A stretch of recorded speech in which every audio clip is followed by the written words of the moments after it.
Hi there, I made a videos just to make sure that we're not lost in translation, because if I send you a few from the program, they're really nothing like what I wanted to get across.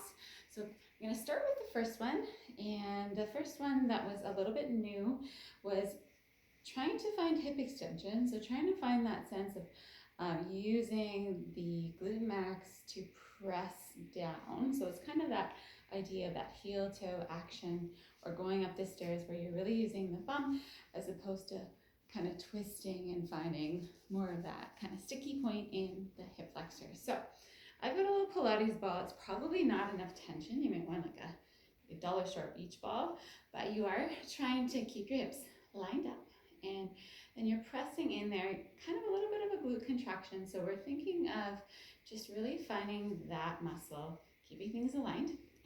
This is all functional to translate to walking, to going up a hill or stairs.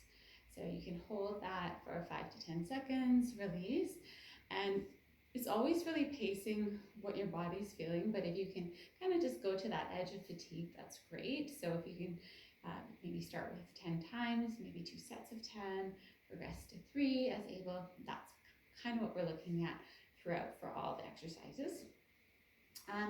Then we looked at another kind of newish one, was looking at finding and engaging the abdominals, because what we found is there's a little bit of that being here and living in this space without even, having a sense for that, which is more than common. So to find that support from the front, it's actually really helpful to do a bit of I'm going to call it a reverse crunch, but it's really deep abdominals that we're engaging here. So I think it's nice to find a surface. I'm just going to pull up my chair and think about doing the same thing that we did, using that stability chair, but thinking about just using a flat surface. So we're starting with a bit of a roll down. Try and get in the frame here. Starting with a bit of a roll down, so you're finding the length of your neck, kind of flexion kind of through that T-spine, and then this is where that upper, deeper core really gets engaged. So you're not just coming down forward, kind of slow and deliberate, almost painfully deliberate, and then we're going to eventually find our way into, knees can be nice and bent, and I know that part of this is a calf stretch, so just finding what feels most comfortable. All I care about is engagement through core, and then comfort through knees and hips as you stretch through the back of that leg. And eventually you're finding that surface that should hopefully feel like a nice stretch through the whole, continuously through the back and into the arms. And then from here, we can continue to engage through here, but then find our way into that extension. So that's kind of like the cat-cow part of that. And then back up into that roll up and coming all the way back. So by the end of 5 of these, you should probably feel quite an intense stretch to the back of the legs, and a lot of abdominal action. And then the goal is, of course, functional, so that now that we're upright, we can kind of come into alignment and feel like this muscle turns on for us. The last one is a continuation of before, and it's finding that hip extension and abduction. So you can eventually, hopefully, find that just with a limited surface, just kind of touching onto a wall.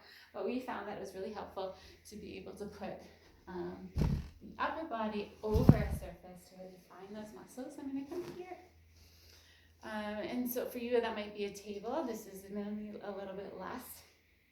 And then it was all about kind of finding that alignment. There's a little bit of like the shifting. So whatever you need to do to find that surface, find that stability, and avoid the arching or the side flexion or all the little things. Then just have fun after you find your alignment.